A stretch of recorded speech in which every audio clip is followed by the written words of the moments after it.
I went through all of her apps, everything, like 3 different Snapchats, TikToks, multiple apps with explicit screen names. Any other screen that she has access to, at all, period, is a choice for an adult to ruin her life.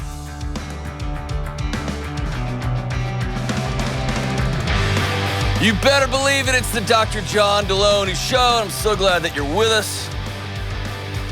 Whether you're exhausted, you are cooked, you're completely burnt out, you are laughing this morning, you're tired, you are staring at a sink full of dishes, you are staring at a lawn that needs to be mowed and it's not happening, or you're driving into work today, or you are coming home from work today and you're like, what am I doing with my life? I'm so glad that you're with us. So glad that you're with us. We talk about mental health, relationships, anything you can think of, what's going on at schools, all of it. So give me a call. If you want to be on this show, give us a shout. 1-844-693-3291. It's 1-844-693-3291. Or you can send us an email. Go to johndelony.com/ask. I guess it's not an email. You go there and fill out the form on the interwebs, and it goes to Kelly. So, man, I'd love to talk to you. Give us a shout. Let's go to Gail in Jacksonville, Florida. Hey, Gail, what's up? Hello, how are you? I'm remarkable. How are you? Getting by. I feel like I checked almost all of the boxes you mentioned to begin with, except for going and coming home from work today. Well, welcome to the gang. I'm glad you're with us. So what's up? How can I help? Okay. So I need a little advice or help on how we reestablish trust, reestablish some boundaries, and rebuild some trust with our teenager. Okay. So what happened? Oh, a lot. So she got suspended from school. First time ever. This has never happened. Mm-hmm. She's typically a good kid, A, B honor roll, goes to school, does her thing, comes home, does all her chores. She's a great kid. But she apparently texted a picture of one of her friends that I guess she was having a falling out with. It was a nude picture, or partially nude, and she shared it with another friend. Okay. And then found out that that friend was going to send it to somebody else, and that the girl that was in the picture was about to go to the authorities. So she turned herself in. We didn't know all of that to begin with, but she just said she did the right thing. She turned herself in. She didn't want it to get out of hand, but really it came down to it was about to come out anyways. Okay. So that's what happened to begin with. She got suspended. Luckily, the parents didn't press charges. It didn't go crazy out of hand. But she did get suspended for a few days. We had some major talks. Totally took away her phone. The school had went through her phone. Her dad went through her phone. But then when I went through her phone, I discovered that the reason they didn't find these things is because she had deleted the apps. So we had her write down all of her passwords to everything. Mm-hmm. I went through all of her apps, everything. Found a lot of Snapchats, TikToks, like 3 different Snapchats, TikToks, multiple apps with explicit screen names and some pretty trashy photos. And she had well over 1,000 followers. And this is a very introverted kid, very introverted. Yeah. So we explained to her the dangers of all of this, thought that we do a good job talking and communicating and things. But then we discovered after that, we thought we took all the appliances, but turns out she still had her AirPods and another iPhone. Took those from her. Then I discovered she goes to her mom's every weekend. And I found out that she had another iPhone over there and an iPad over there. So I set the screen time, turned all that stuff off, told her to bring the other iPhone back. She brought it back, went through everything, and then found out that there was some pictures and videos in there of her smoking weed. With this friend that her mom felt like she was a bad influence, and she kind of was. Yeah. The friend was smoking weed, and we knew that her parents did, but or her dad anyways. Yeah. But she never does these things with us. It's only when she's at her mom's, honestly. All these pictures, all these videos, all this stuff. Now, I'm sure that when she's at our house, she's on the app. I would say that you know of, right? Right. Well, all the pictures. I mean, I can tell in the background and where she's at and everything. Okay. Yes. So let's fast forward to today. Mm-hmm. But before we get to today, is her mom on board with this? No, not at all. She grounded her for 1 week after the original nude situation came out. But when mom found out about all her accounts and all of the pictures she's posting of herself and all that, there was nothing? No. It's all good? No, she kept her home for the weekend, basically to babysit her other child so she can go out and do her thing. Okay.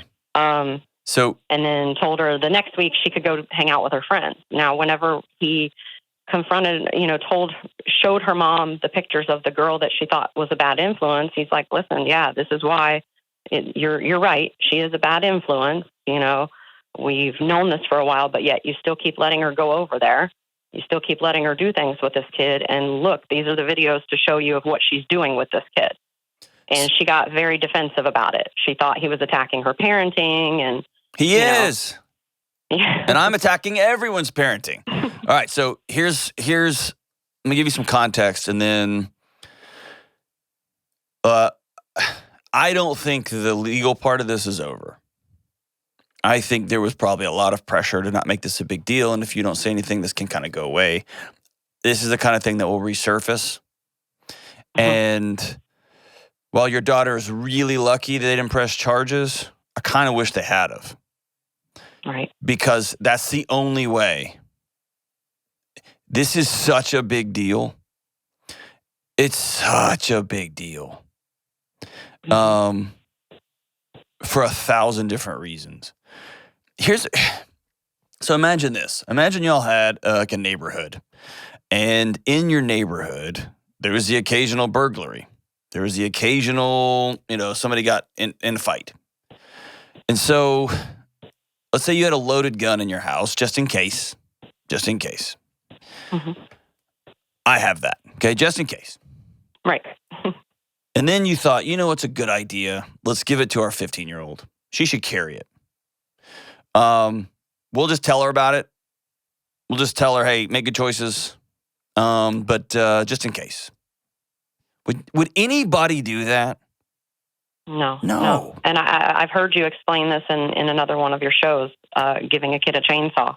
And I explained that, to him as well, because I've been saying for a long time, you need to monitor this. You need to look at this. This isn't about monitor. This is scorched earth.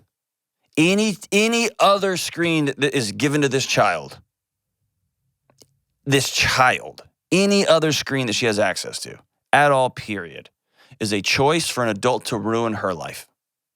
Because she's a kid. The fact that she's an introvert, I could care less. You know what she has? 1,000 people saying, we see you and we think you're beautiful. 1,000 people telling her that she's got validation through their thumbs up or their heart emojis or through their private DMs or whatever. And I don't care what kind of parent, no parent can compete with that. Especially a parent dealing with divorced home and who loves me and who's giving me what I want. And I want, this parent makes me eat vegetables, but this one makes me eat pizza, so I love them more. She's a kid. And so if I'm you, it's not about challenging real mom's parenting. It's not about that. It's about saving this little girl. And I would go as far as to take those pictures to the authorities and say, this is happening at this other person's house. You hear what I'm saying? This is not about preserving, I don't want to get her in trouble. I don't want to embarrass her. We are so far past that. I'd call the cops. I would get my attorney and say, hey, we need to resurface this because mom is putting my daughter in an unsafe situation. Is that going to do anything? No. It's going to be drama and a bunch of nonsense. But that's the level I'm at. Because here's what we're doing now. Now I want to paint a picture that 10 years later, if my daughter's not in jail, if my daughter's not involved in stuff that she can't walk back, I want to have a trail of, honey, I fought for you. I went to court for you. I called the police for you. I did everything from you. And this little 15-year-old, is that how old she is? She's 15, 16? How old is she? 15. She'll be 16 soon, yes. Gosh. This little 15-year-old is going to feel like you are ruining everything. And this little community of hers, this 1,000 people who likes to look at her erotic pictures and all that, like, this is her lifeline right now. And so when you cut that off, it's going to feel like the end of time for her. Both, this isn't like this whiny kids. No, this is like going to be an emotional, physical thing. Her brain will scream, reconnect, reconnect, reconnect. That group of people tells you that you have value. And yes, if my ex says, I can't believe you're challenging my parenting. Yes. And so are the courts, and so are the police. I'm going to call everybody. So is the school. Everybody. I'm not going to let you go over there because I'm not going to put my kid in that. You hear what I'm saying? So, like, it's this delicate dance, and we've got this history on it. This is a baby girl that is screaming for adults in her life to act like adults. Right. You hear what I'm saying? And I know that you're there, like, trying to cheer her husband on and trying to get him to cheer on X, right? I know you're in a weird spot. I just don't hear that people are ringing the bell loud enough. Like the Matrix, y'all dodged bullets. If she doesn't go to get a criminal record out of this, just whiffed. And if she'd done this a year and a half from now, then she's trafficking child pornography. Mm-hmm. You know what I mean? Oh yeah. Such a big deal. It is a very big deal, and you know, a lot more issues that, like, I don't know. I guess the question turns to, how do I get him on board? I guess because scream, yell, turn the lights on. Don't let her go over there. We know this is a not good environment for her. You know, she lives with a man with a child, and tells her daughter that we're not really together. We don't love each other. And now she's going to go on a vacation and wants to invite another man. And we're like, we can't send you. Like, we need to know where you're going. But he doesn't seem to think that it's his job to get involved in that. Well, she wants to go there for the weekend, or she wants to do this. He has no other jobs on the planet that come before protecting and saving my daughter. Right. That's it. I agree. That's it. So asking, like, man, don't give a kid a loaded gun. Don't let your kid go to a house where they give kids loaded guns. I'm talking to you, but I'm also talking to the millions of people listening to this. This is the same as if you go to your in-laws or your grandparents or their grandparents or your friends, or I don't care who it is. This young woman is not going to, I still think she's a good kid. Does that sound crazy? I still think she's a good kid. Yeah. She's a 14 or 15-year-old, 16-year-old young woman who's just trying to connect with people. It's the adults in her life that are not fighting for her. I agree. So what I do with him, I don't scream and I don't yell. That's just not how I operate in the world. I would scream and yell. If somebody has to rattle the adults in this situation, and if you tell him, I'm calling the police and I'm taking these photos of what's happening at that house with the marijuana and the alcohol and the sexualized pictures of our teen daughter over there, I'm taking this to the cops so they will go over there and shut it down because you won't. The fact that your husband hasn't called that other family and said, my daughter will never come to your home, and if I see this again, I'm calling the police on you. Like, what's he doing? You know what I mean? Like that's the level of, like, I'm not letting my 15-year-old make these hard calls because she's 15. That's the level of ringing the bells. I'm calling the school and saying, I can't get any adult in this young woman's life with custody to protect her. Will you help me? Because I'm a stepmom and I'm watching this thing just get flushed down the toilet because nobody seems to care. Nobody seems to be fighting. Nobody seems to be screaming and yelling and banging on things. I don't blame a 16-year-old for taking salacious photos. I just don't, because they're 16. I blame the adults that handed them the loaded weapon. Man, I'm heartbroken for her because she's in a cycle now that she can't get out of because she's a child. Please, please, please, adults, somebody step up for her. All of you, step up for her, please. I'll be right back. Y'all know there are lots of things that make me nuts, but one thing makes me more nuts than anything else: buying a home. And my friends who refinance their homes, they tell me it makes them nuts too. I love living in a new home, but I gotta be honest, I'm no good at buying one. And that's why I'm so thankful for people like my friends at Churchill Mortgage. Churchill is a Ramsey trusted provider who we've been sending people to for over 20 years to help with home mortgages. Why? Because they're committed to doing what's right for you. And that means walking you through paperwork that's way over your head. That means making sure you get the right mortgage that you can pay off as soon as possible, and they don't try to upsell you a bunch of nonsense that's gonna hurt you down the road. And most importantly, when you're making this big life change, you can actually breathe, because you got an expert and a team who have your back. Listen, if you're about to buy a home and make a big change, save yourself the headache and call Churchill Mortgage today at 888-LOAN-200. Trust me, that's 888-LOAN-200. This is a paid advertisement. NMLS ID 1591. NMLSConsumerAccess.org. Equal housing lender. 1749 Mallory Lane, Suite 100. Brentwood, Tennessee 37027. Programs are for select loan types only and are not available in all states or locations. Hey, what's up? We are back. Hey, don't forget to do a couple things for me. Please hit the subscribe button. It's somewhere here. It's like there around. Hit the subscribe button if you're listening to this on YouTube, or if you are listening to this on podcast, wherever you get podcasts. And if you have somebody in your life that you think would benefit from the show, please forward it on to them. The way this thing is continuing to grow is just continuing to blow my mind. It's such a beautiful thing, and I want to keep getting the message out. There's a lot of people just like you out there struggling, hurting, trying to get through the day, and we all need each other to walk through this. So thank you so much. Let's go to Kirsten in Denver, Colorado. I almost didn't read. I'm sorry. What's up?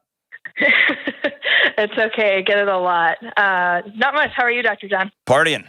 Rocking on. I'm not partying. It's the morning. I'm not that cool. What's up?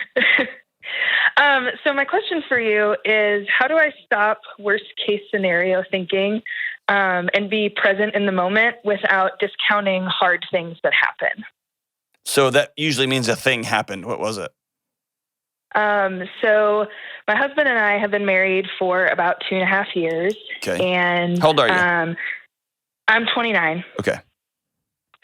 And my husband, right before Christmas, was diagnosed with cancer. Oh, geez. Wow. What kind of cancer? Bladder cancer. Oh my gosh. I'm so sorry. Thanks. So, I'm really trying to, as we sort of like go through this weird process, to like not spiral out of control with my thoughts and worst case scenarios, but also like, this is really hard. Yeah. And, I don't know how to not let my anxiety get out of control without like also acknowledging and that like, this is hard, mm-hmm. and that, like this is happening, and not just be Pollyanna about it. And, you know, like, no, everything's going to be fine, because it might not be. Right. So what's the update right now? So everything happened really, really fast. And so I feel like we're still really processing it. So, within a couple of weeks of being diagnosed, he, had surgery to take the tumor out, and mm-hmm. he had a round of chemotherapy. Cool. And so they got everything out, and they did that round of chemo. And so now every 3 months he goes back in for more testing to make sure that nothing's growing back. Mm-hmm. And so right now there's no proof that cancer's there. There's no proof that cancer's there. No, cool. We're just like watching for side effects. Beautiful. And we're watching for symptoms of it. Mm-hmm. There's a whole bunch of things we have to watch for. Sure. And if we see them, then we have to call the urologist and all of that. That's right. But every 3 months for the next 2 years, he'll go back in for tests to see if anything's come back. All right. So I'm going to speak super directly, probably in a way that nobody's spoken to you. Is that okay? Yeah. Because I'm your friend and I love you, and we're neighbors now. Cool? Mm-hmm. Okay. Yep. Cool. He might die. And then there's a period at the I end, know. right? So there's a period at the end of that sentence. And then the next sentence is, statistically speaking, he's probably not going to. Period at the end of that sentence, right? Mm-hmm.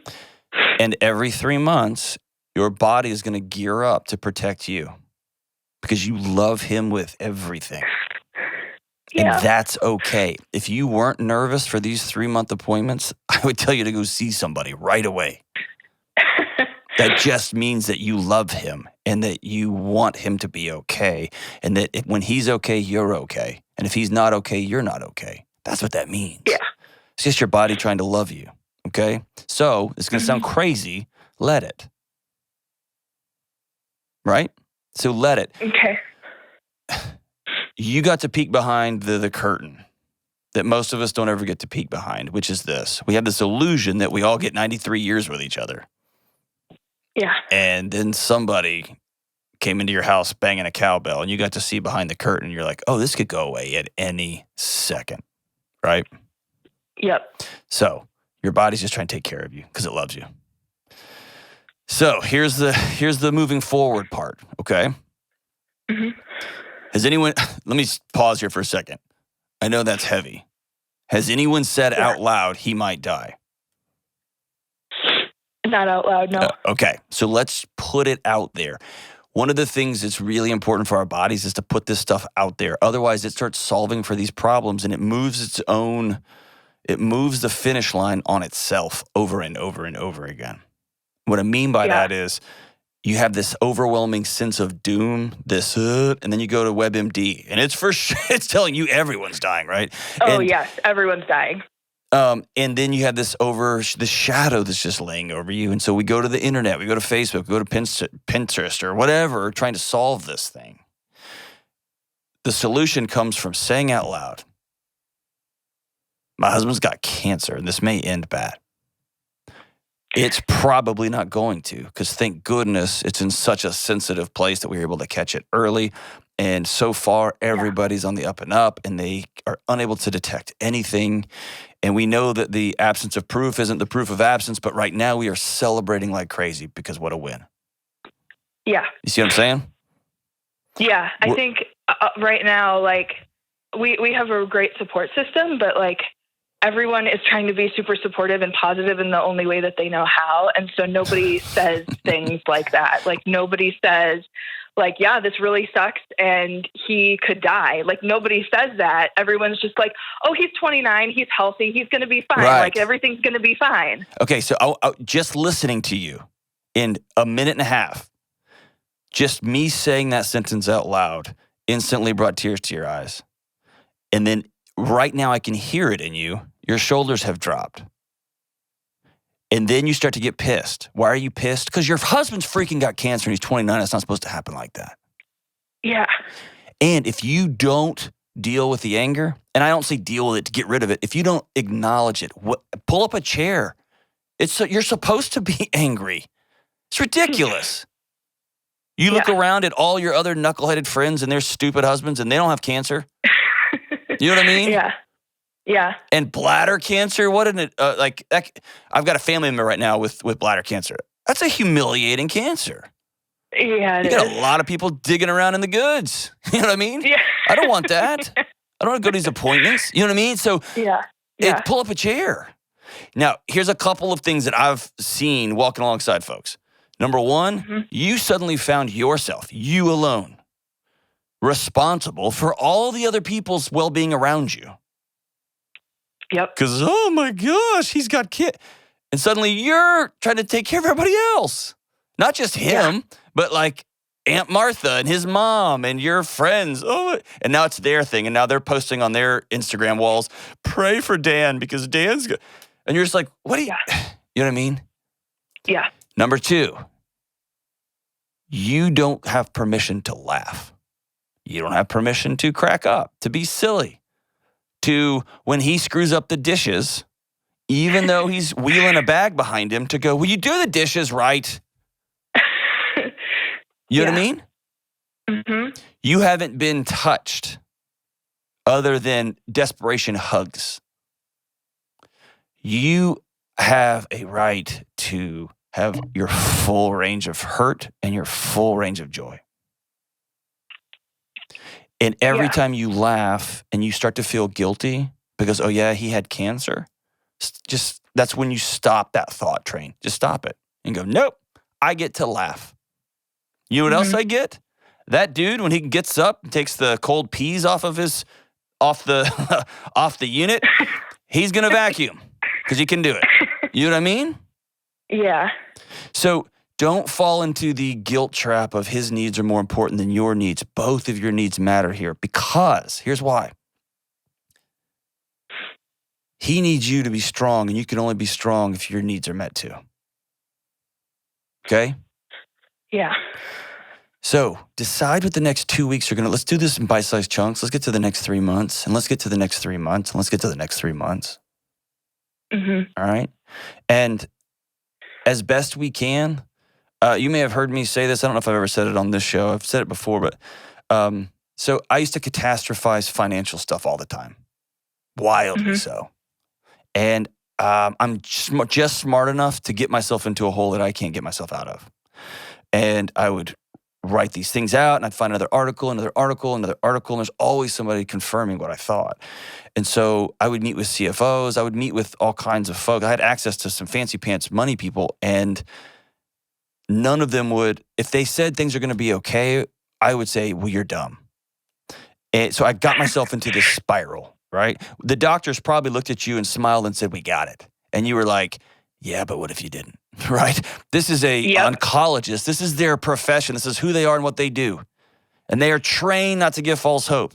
But you, Kirsten, the 29-year-old wonder kid, knows more than the surgeons, right?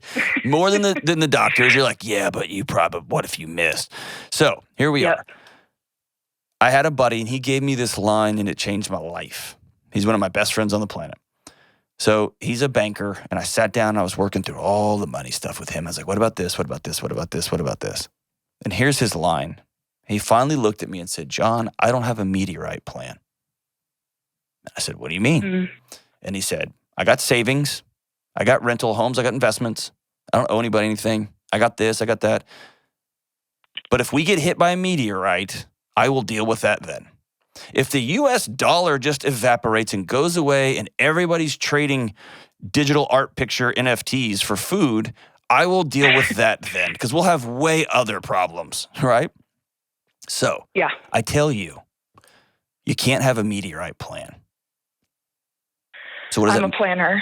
I know you are. I know you are. And part of this, the spiritual exercise here, is opening those tight hands. Yeah. And not shove. So we're going to plan, but we're going to plan for 2 weeks. What do 2 weeks look like? What do I need in the next 2 weeks? What does he need in the next 2 weeks? How can we meet each other's needs? And for the things that we can't, maybe he's got to go to bed at 8 o'clock because he's still wiped out. Awesome. 2 nights a week after you're in bed, I'm going to go hang out with my girlfriends and we're going to laugh like crazy. You know what I mean? Yeah. You staying up after he goes to bed at 8, staying up till midnight, researching crazy medical journals is not helping. No, it doesn't. No, it just dumps gasoline on your face, all right? So yes, it does. Be gracious with your body when it spins up. You almost lost the wind in your lungs. You should be scared. Yeah. And you can spray him with a water bottle. You can still do something sexy. You can still laugh at him. You can still shove him, unless he's going to fall over. Don't do that if he's going to fall over. You can still make jokes, whatever. Okay, it's both and. Yeah. And there may be something healing about, if you haven't already, holding his hands and looking him in the eye and saying the words, I don't want you to die. And him saying, I don't want to die either. And you saying, I need you here. Say those words out loud and look him in the eye. And then let him know, we're in this together. And by the way, nice place to get cancer, dude. Right? I know, it's crazy. He has no family history of anything like this. It's just like out of the blue. I know. And hey, don't spin. We got struck by lightning. Yes, you did. Yes. Don't spend your energy mining for why and where. It is. Trust your doctors. They apparently are really good. Trust your doctors. Plan for 2 weeks and then plan for the next 2 weeks and plan for the next 2 weeks and make sure you're a part of that planning too. What do you need? Make sure you're eating, make sure you're sleeping, make sure you're turning off the stupid devices and not going down rabbit holes and watching YouTube clips of some knucklehead like in an abandoned warehouse, like with the expose on chemotherapy. Shut up with all that. Hold that man's hand and let that man hold your hand and weep with him and laugh like crazy. And then when the 3 months comes up, your heart's going to race, you're going to get sick, you're probably going to throw up, you're not going to want to eat, you're going to get diarrhea, all those things, and that's okay. And then you're going to have the next 2 weeks, and the next 2 weeks after that, and the next 2 weeks after that, and you're going to plan for the next 3-month meeting. You're in it now. You're in it. Let your body love you. And also know when to tell your body, I'm not doing that. We're not going down that road. I'm choosing a good day today. We'll be right back. Have you ever thought about how a lot of us would drop anything to help somebody else, but we often don't give ourselves the same level of care? We spend time, energy, money on everyone else. But when it comes to making time for vacation, for exercise, for talking with a mentor, for sleep, even going to therapy, we don't do it. And we don't even realize it. We don't even think about it. You are worth it. This month, BetterHelp Online Therapy wants to remind you that you are important, that you are worth being well, and therapy is a super important way you can show up for yourself. BetterHelp is online therapy that offers video, phone, even live chat sessions with your therapist. You don't even have to see anyone on a camera if you don't want to. It's more affordable than in-person therapy, and you can be matched with a therapist in under 48 hours. Today, Dr. John Delony Show listeners get 10% off their first month. So decide to invest in yourself. You are worth it. And go to betterhelp.com/Delony to get 10% off. That's betterhelp.com/Delony. Hey, real quick, something cool here. I'm a part of, if you don't know, I'm a part of Ramsey Solutions, Dave Ramsey's team, the get out of debt guy, the change your financial future, change your family tree. And one of the things that Dave heard for years and years and years is, man, how did I just learn at the age of 40 or 60 or 70 or 50?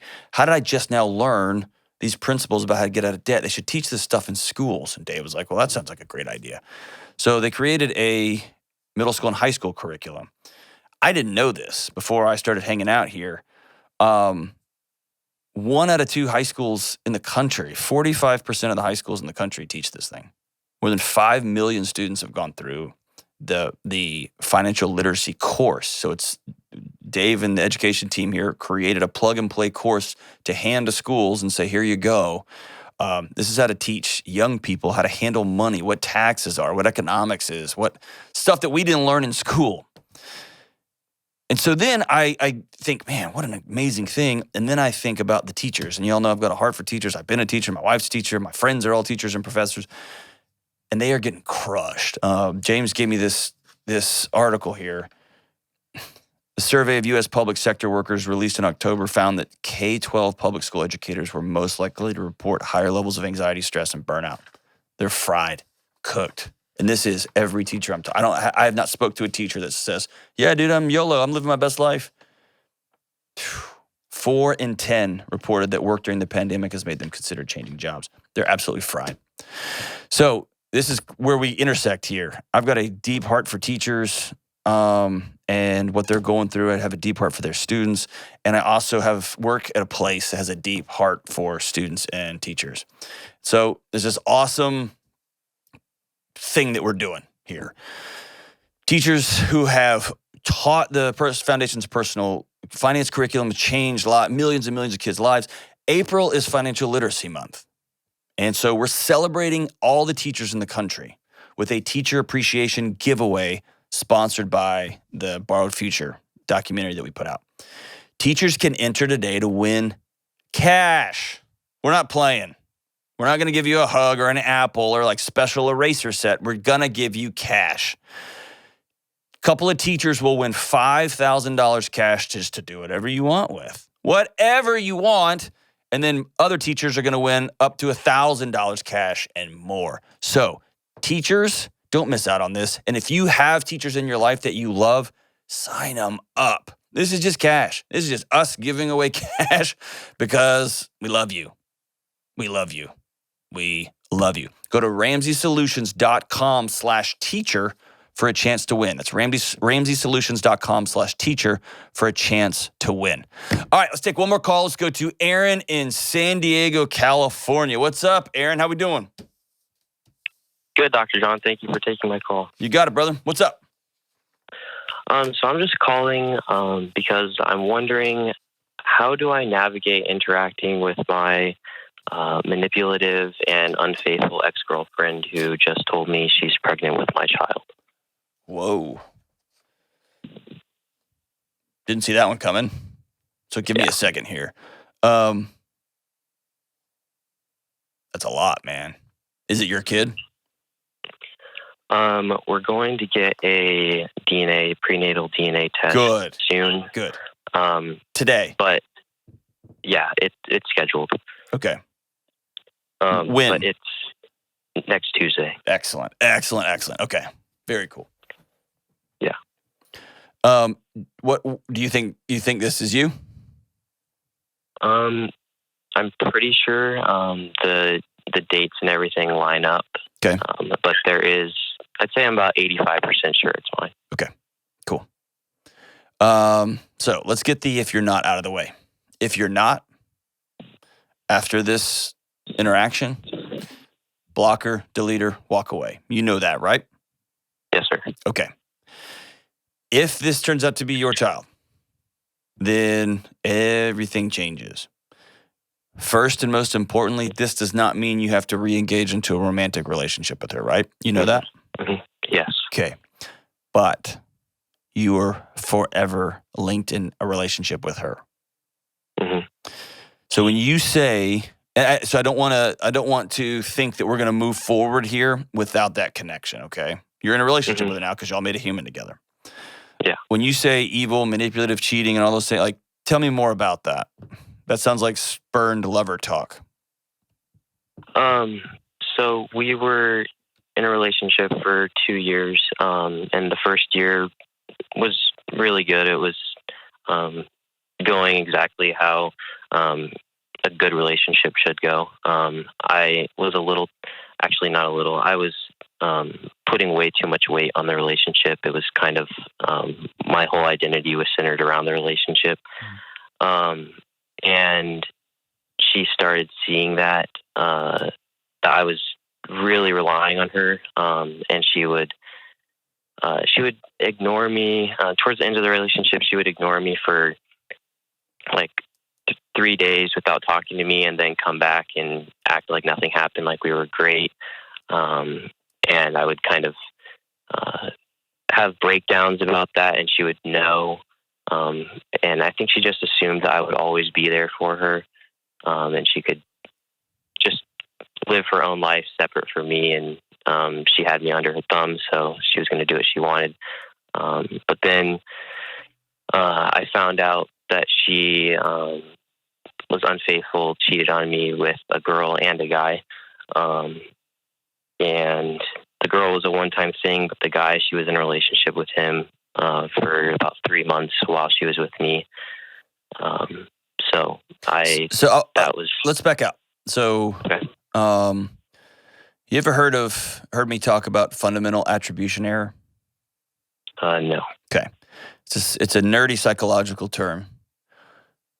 And I'm oversimplifying it, but essentially, it's the idea that we get in somebody else's head and decide why they're doing whatever it is they're doing.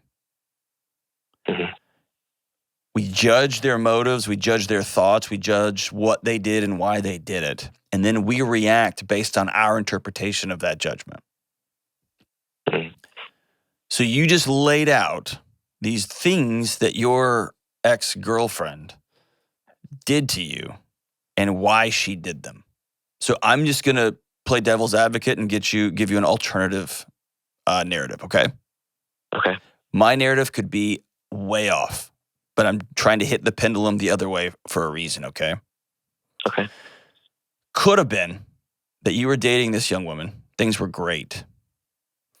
And slowly over the course of a year, she was less and less and less able to breathe because this guy became a weighted blanket because this relationship, me, was everything. Yeah. And had to know where I was, had to know what was going on. I had to breathe. And sometimes I just have to walk out the front door and I'm just going to disappear. I'm not even thinking about him. I'm thinking about me. I have to breathe. I still love this guy. I like him. I like being with him. But he's a lot. And then I run into somebody else who makes, I start over time not liking who I'm becoming. Forget the guy. I don't like who I'm becoming. I'm somebody who's short-tempered. I'm somebody who's not fun anymore because I can't breathe because my whole life is trying to make sure this guy's okay. I'm becoming less of a romantic partner and more of a mother. I don't like it. It makes me feel yuck about me. And then I run into some other dude who makes me feel alive, makes me feel wild, and I screw up. And I don't know how to say it because I'm married to somebody. I mean, I'm dating somebody who has told me, you're my oxygen, and if you take this tank off, I die. And so instead of breaking up with you, like she should have, with integrity, she just slowly lets you starve. She starts disappearing, stops talking to you for days, just acknowledges you. She's done. She just hasn't had the courage and the integrity to break it off officially and formally. And you knew something was up. Whether she was cheating on you or not, you may have not known that. That may have not been in your head, but you knew something was up. Yeah. So here's why I told you that. You're going to have to be in a relationship with her, and you can only deal with you. That's it. Why she did what she did, why she's doing what she's doing, all those things, you can't control any of that. It's so spending energy thinking why she's doing what she's doing and how because of it, that is just a choice for that you are making to be miserable. Don't do that to yourself, man. You're worth more than that. You might be about to be a dad. Yeah. Okay? This is not how you planned. How old are you, man? I'm 20. All right. So let's put this hat on that I'm about to be a dad hat, okay? Yeah. If you get the paternity test back, it will be a shock to your system. And then we are going to shift as fast as possible into joy and to I'm going to be a great father. Okay? I don't want another child being born into a couple of people who don't want them here. Yeah. It's not how you drew it up. It's not how you would have planned it if you were, but you made some choices and here we are, right? So I'm going to love this kid sideways and forwards and to the moon and back. And I'm going to respect his mom or her mom. I'm going to not get in her head and try to decide why she's doing what she's doing. And I'm not going to do that. I'm going to show up to the appointments, even if she brings some stupid boy with her. I'm going to show up to the appointments. I'm going to bring coffee for all three of us. I'm going to be a person of integrity, even when I got to go grit my teeth and go for a walk myself. Okay? Here's what I'm laying out. I'm laying out all the things that you can control. Yeah. Because you can't control anything else. And now if there's a kid along in this, it's about them. My life is about me until I get married, and then it's about us until we have kids. Yeah. Right? So here we are. And so what I have found in my life that when I get out of people's heads and I just start dealing with what's the deal is, man, my life is a lot better. I'm not angry. I'm not bitter all the time. You know what I mean? Yeah, that makes sense. Yeah, for sure. And dude, brother, I don't want to make light of you. You got hurt bad, didn't you? Yes, definitely. Okay. What did you learn about dating relationships this time? That I need to be the best version of myself before I get in another relationship. I need to be able to be stable, not relying on someone else for my happiness. That's awesome. And hey, when you get married, I'm choosing to lean up against you, and they're choosing to lean up against me. So there is some, I kind of push back a little bit when you're married. I mean, I'm choosing to be dependent on you and you on me. Like we're making that choice. But yeah, when I'm dating, man, I want to find out who I am, find out who you are and how we're going to work together. Does that make sense? Yeah, definitely. Do you believe me when I tell you you're worth laughing, having fun? Yes. You're worth exercising? You're worth going to have a good life? Yeah. Okay? You for sure are. And ever since we broke up, which was about 6 months ago, I have been really trying to do that, trying to focus on myself and better myself. But I just don't want to go back to that. I don't want to fall back into those old patterns. So stay out of her head. Stay in yours. Yeah. Stay out of her head, stay out of her boyfriend's head, stay out of whatever. And even if you do this, this is going to sound crazy, and she might, again, if you've ever listened to the show, you know I'm obnoxiously optimistic about stuff, okay? Mm-hmm. But what if you sat down with her and had a conversation before the paternity test came out and said, hey, listen, we dated for like 2 years, and I was immature and I smothered you, and I'm so sorry. I realize now that I made it hard for you to breathe. Mm. And whether or not, if this ends up being my son, my daughter, I want you to know I'm going to love that baby. And I'm going to partner with you over the course of that kid's life to give that kid a great, great life. Yeah. What if you did that? Yeah, I think that's a really good idea. That's all you can control. And then if she responds with like, oh yeah, blah, that's not, you can't control that. Right? Yeah. You could know, all right, I'm not going to have these little, a little like after school special moment anymore, but you're controlling what you can control. You're not excusing the fact that she cheated on you. That's wrong, dude. She shouldn't have done that. Not excusing the fact she cheated on you with multiple people. Not excusing any of that kind of stuff. But you're just looking in the mirror and saying, what can I control here? Mm-hmm. I wasn't a great boyfriend, and I'm going to do better next time. I'm learning. I'm growing. Hopefully she's learning and growing too. And she might even say, I'm sorry I cheated on you. Maybe not. Yeah. Maybe not. But maybe. Maybe she'll weep and say, good. Probably not, but but maybe, right? Yeah. Yeah. All right. Possibility. Will you call or shoot me a note and let me know? Yes, definitely. I will. All right. Brother, we'll be thinking about you guys as you move forward. Everybody listening, get out of other people's heads. I don't know why they're doing what they're doing. They are, and I'm going to respond to what they're doing because that's all I can do. I'm going to respond to my attitude. I'm going to respond with my actions. I'm going to respond with my thoughts because that's all I can do. That's it. We'll be right back. For the past 2 decades, I've worked with students, parents, those on the margins, and those who seem to have everything. I've met with law enforcement, military folks, struggling single moms, company presidents, and everybody in between. And there is one thread that weaves through all of these different people, that you, me, we are so lonely. We don't have real, in-depth, safe relationships. And hear me say this, you cannot be well alone. You can't do life by yourself. You got to get connected to real-life people and have deep relationships. I'm talking relationships where you can be yourself, share hard things, and know you'll show up for one another. In my new book, Own Your Past, Change Your Future, we'll walk through a not-so-complicated approach to relationships, mental health and wellness, and getting connected, because it's a key part of living a good life. You'll learn why shallowness and loneliness are so dangerous. You'll even learn how to start making real friends. So go to johndelony.com to take the next step towards wellness. That's Own Your Past, Change Your Future at johndelony.com. All right, as we wrap up today's show, so there's kind of been a shift from the songs that I think are the greatest of all time to James and Jenna and everybody in the booth, Kelly, Nate Dogg, everybody in there picking a song about the show that we just had. And so this is the lyrics they handed me. This is actually Nate's favorite song of all time.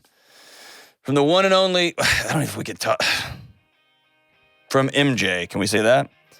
The song is Billie Jean. Just gonna leave it at that. And here's the lyrics. She was more than a beauty queen from a movie scene. I said, don't mind, but what do you mean? I'm the one who will dance on the floor in the round. She told me her name was Billie Jean and she caused a scene. Then every head turned with eyes that dreamed of being the one who will dance on the floor in the round. People always told me, be careful of what you do. Don't go around breaking young girls' hearts. My mother always told me, be careful who you love. Be careful of what you do, because the lie becomes the truth. Billie Jean is not my lover. She's just a girl who claims that I am the one. But the kid is not my son. She says I am the one, but the kid is not my son. I see what y'all did here. Well played, guys. It took me a minute, but I just got it. I'm not the sharpest tool in the shed, but I'm glad you're here. We'll see you soon. Coming up on the next episode, is there a way to paint with a broad brush what people should broadly be doing when it comes to eating? I feel like it's just chaos, man. You know, anybody can proclaim themselves an expert. So many people are confused because a lot of influencers or people trying to sell stuff. Whenever I hear a claim, my first thought is always, I wonder if that's BS. You know, and I start there. If you're a good scientist, skepticism is something that you really embrace.